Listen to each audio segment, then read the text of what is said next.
Welcome to Experience Oldsmar with the Mayor podcast. I'm your host, Oldsmar Mayor Dan Saracki, broadcasting from top of the bay in the old bank building in downtown beautiful Oldsmar. I have a special guest today. I am so excited he's here. He is from the Florida State. He's Florida State Representative Adam Anderson. Welcome, Adam. Thanks, Dan. It's an honor to be here at the top of the bay. Thanks for having me. Yep, top of the bay. Thank you so much for coming out to Oldsmar today. I greatly appreciate it. We're going to jump right into some questions and see what's going on with Mr. House Representative Anderson. All right, I understand you moved to Oldsmar in 1988. Where did you move from? Actually, I moved from New Jersey and to St. Pete at that time. I came down from New Jersey to go to high school at Admiral Farragut. My family was always kind of back and forth. This was our spot. We had a lot of family in the Tarpon Springs area, Palm Harbor. So we always came here on vacation and family trips and the holidays.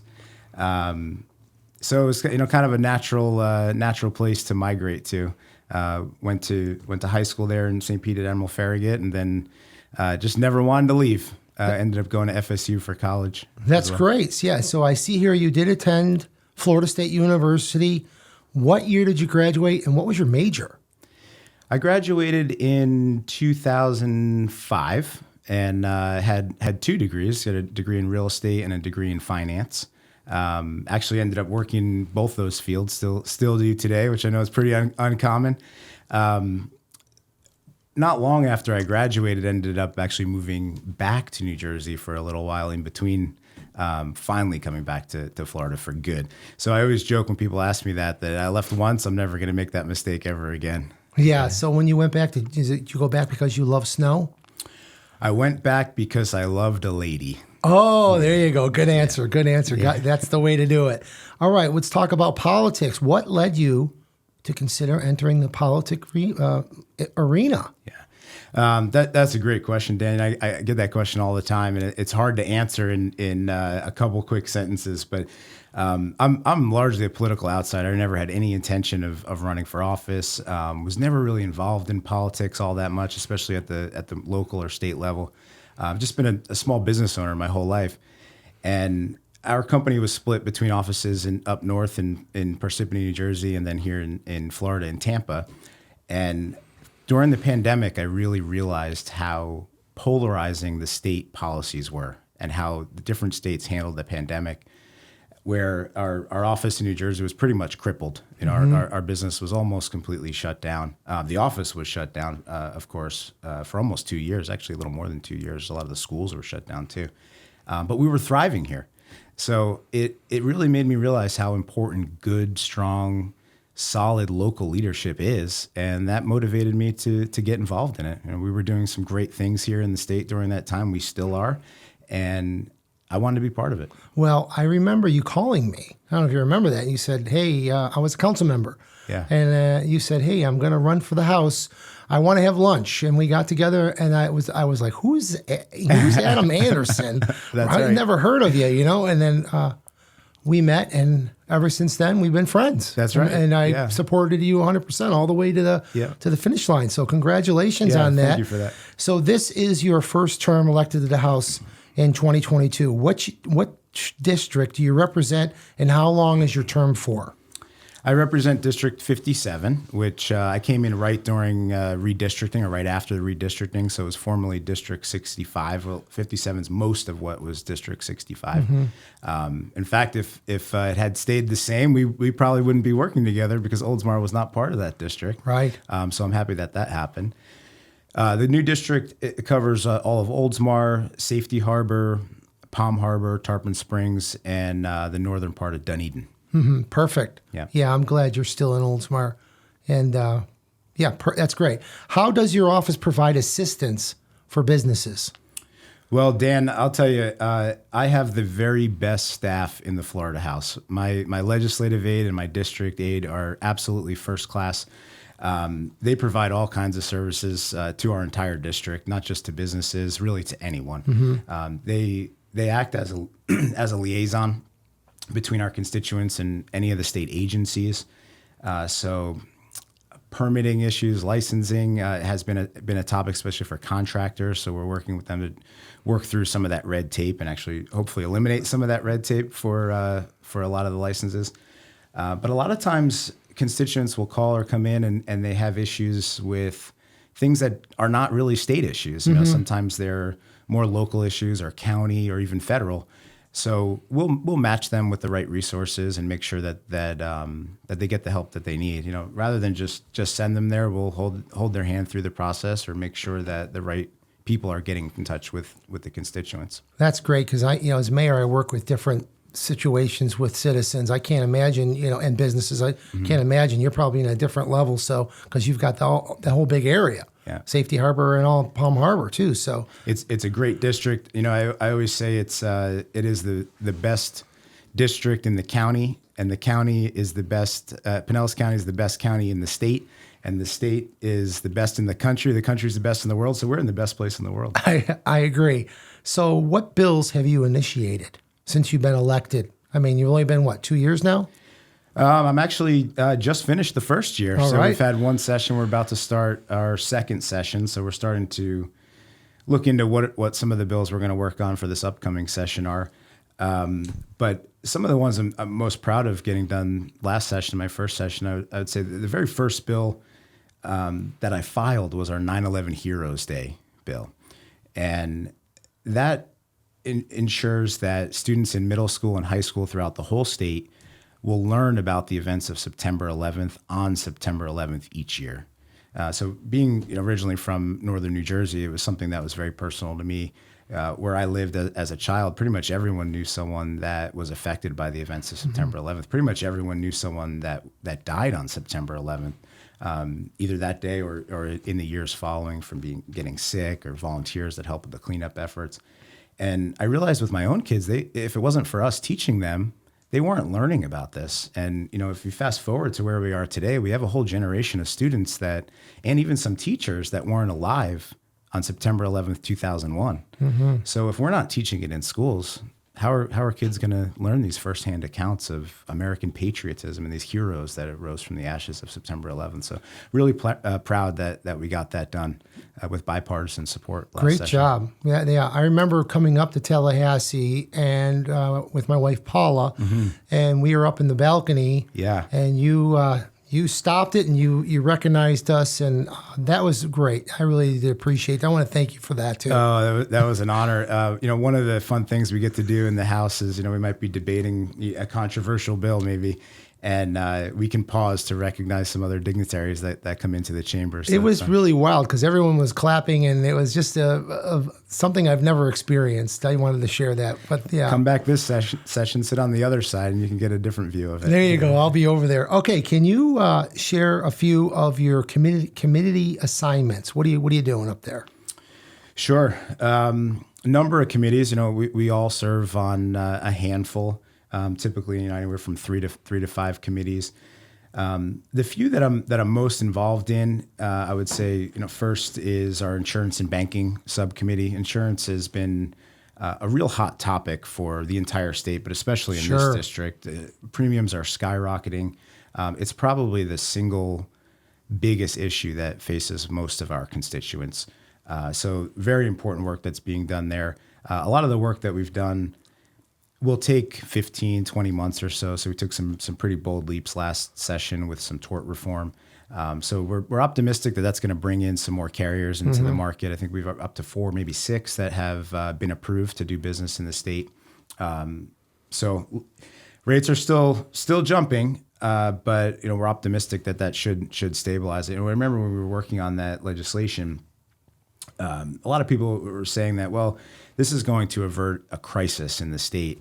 I have a different opinion on that. I think we actually already have a crisis, and this just prevented it from getting worse, unfortunately. But nevertheless, we did what we had to do at that time, and I think there's going to be some more work that needs to be done there. So that's insurance and banking. My two in healthcare, healthcare regulation I serve on. Healthcare is very, very important to me, important to many of our constituents as well, and health and human services. So Speaker Renner appointed me for this session to be the healthcare whip. So I'm excited to work with our healthcare leadership team on the policy shaping this next session. That's great. That's wonderful. Thanks for sharing that. Now, how do these committees reflect what you are trying to accomplish while serving in the House? That's interesting. An interesting question because the committee that you serve on doesn't necessarily pigeonhole you into any policy that you work on. It certainly makes it a little bit easier to work on policy related to the committees that you serve on, just because you have more contact with those members, you have more contact with the staff for each of the silos. But many members pass legislation that are in silos that they don't serve on. Right. But for me personally, I have a lot of big plans in the healthcare space, so being part of that leadership team is great. Well, both committees that you're on are very important to a lot of constituents, even that I talk to. Yeah. Healthcare and insurance are the biggest topics of anything right now for the future of our citizens. So I'm really glad you're involved in that, and I'll be watching. How's that sound? Sounds great. All right. Can you tell us what initiatives you are currently working on? And I think there's a special one you did for the city of Oldsmar. What was it? Well, we can start there. So we work on all kinds of initiatives, a number in healthcare that I have coming up. But one of the things that we get to do locally is work on appropriations requests and projects. So in Oldsmar, you can probably share some of the details of how important this project is, but I was proud to be able to get this appropriation for $1 million for the city of Oldsmar this past session. Yeah, for infrastructure. Thank you so much.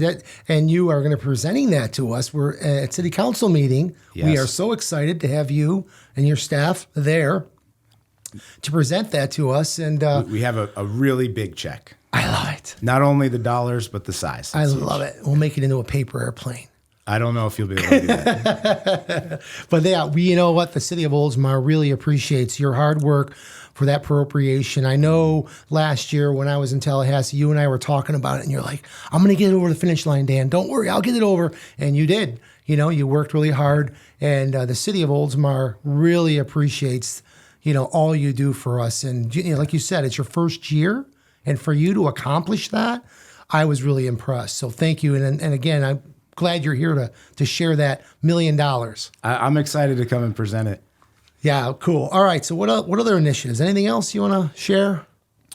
One that I'm very, very proud of that we're going to build off of is we were able to set up a special grant program to fund research initiatives throughout the state for children that have rare diseases. So it's an area that's personally important to me. I think you probably know I lost my son to a genetic disorder when he was 4 years old a few years back.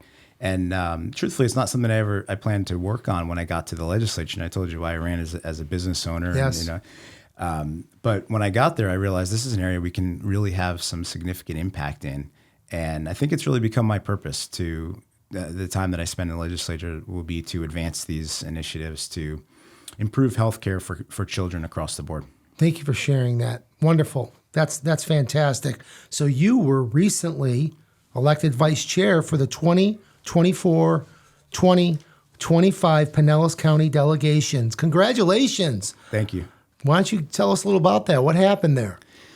Well, we have a great delegation. Again, I think Pinellas County is the best in the state. The delegation's made up of representatives and senators. So we have the most densely populated county in the state. So I joke with some of my colleagues that are up in the Panhandle where one rep covers 6 or 9 different counties. Where here in Pinellas County we have 6 reps and 3 senators just in one county. So it's a big county. Each year, each session, there's a chair and a vice chair. I'm pleased to have been elected the vice chair for the 2024 session. I was there with you at the meeting, so congratulations. Thank you. That's great. Monday we were there. It was great. Yeah, very interesting. What would we have, like 56 speakers up there that spoke for 2 minutes? That's all you give them? You cut them off? Yeah. You got the guy with the big stop sign. Stop.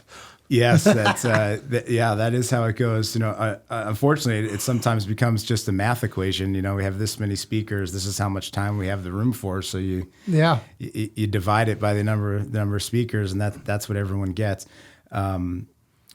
some of them I wish there was more time because it definitely deserves a much more thoughtful conversation. But the nice thing is that that's a public forum for people to come in and voice concerns or pledge support or whatever it is. But there's plenty of time after those meetings to sit down one-on-one and have those members of the community work with the delegation. Yeah, I agree. At the beginning of the meeting, I saw you talked to me, you talked to a couple other constituents, and everybody was mingling around talking and really getting organized. It was actually very well organized by the chair, which is House Representative Linda Cheney. She did a wonderful job chairing it, and I thought it went really well. With all Ed Hooper and everybody was there. It was great. Senator Hooper chaired last session. So, in addition to leading the delegation, a big responsibility is keeping order. Yeah, exactly. And she did. She did a great job keeping, because it got a little out of hand there a little bit. And she shut it right down, which was great. Yeah. All right. So what do you do in your spare time? Where do we find that? I mean, and what is your day job outside of serving the constituents? I've worked in the financial services industry ever since I got out of college. Co-founded what became a wealth management company, a registered investment advisory firm, where we do individual wealth management, taxes, insurance, traditional stock bond type asset management. And in 2017, I spun off an offshoot of that's called MRA Capital Partners, where we primarily invest in value-added real estate. So we put together partnerships and bring in investors to go acquire buildings and improve them and deliver those returns to investors. So it's a fun business. It gives me the flexibility to do what I do in the Florida house. Good. Which keeps me going, keeps the bills paid. But when it comes to free time, I don't have a whole lot of free time. It seems like, but when I have it, I love the outdoors. So you're playing pickleball? What are you doing? Just walking, traveling, or you might be bike? The fourth or fifth person to tell me I should start playing pickleball. I don't know if that's a compliment or an insult. I don't know. I've never played, so I don't know. I've never played either, but love all outdoor things: biking, hiking. Avid fisherman. Enjoy hunting. Well, I noticed on Facebook, your next question is, how do you balance your family life serving as a state representative? But on Facebook, I constantly see you with your kids. I constantly see you out with your wife. Yeah. Well, Dan, my family is the most important thing to me. There is nothing more important. After God, it's my family. That's great. Everything else is secondary to that. But I'll tell you, with a busy schedule and being an elected official, as I'm sure you need to be deliberate about the time that you spend with your loved ones. So it's important that we pre-schedule vacations every year. Then we know that when they're going to happen and nothing gets in the way of it. And then it's just, the one-on-one quality time with the kids, all that's important. Being there for their activities. Right. Exactly. All right. Is there anything else you would like to share with the constituents of the city of Oldsmar? Anything before we close? I'm glad you asked. I'm very proud and honored to be able to represent the people of North Pinellas County. It's a role, again, a couple of years ago I never thought I would be in this seat, and it truly is a privilege. We have an open door policy. Anyone that has an issue that lives in North Pinellas, we're here to help. We have an amazing team in the office. We have regular office hours every Wednesday. I'm in the office personally. So if there's something that we can help you with, give us a call. I know firsthand that's true, because when I was in Tallahassee, you were in session. You left session to meet with me for 5-10 minutes. Yeah. And you came out, and I was just really impressed. And the city of Oldsmar is really honored and very happy to have you as our House representative, and working for us and our constituents to keep us safe and to keep our city continue to grow, because that's what we want to do. Is we want to continue to grow, and I thank you for that. It's an honor. All right. Thank you, Representative Anderson, for being my guest today. To find a list of podcast segments, visit experienceoldsmar.com. I'm your host, Mayor Dan Saracki. Until next time, I invite you to check out all the great things to do in the city of Oldsmar, including pickleball. Plenty to do there. You can play tennis, basketball. Maybe you'll see me. There you go. Maybe we'll see the House representative on the Oldsmar pickleball courts. Till next time, Dan Saracki out. Thank you. Have a great day, everybody.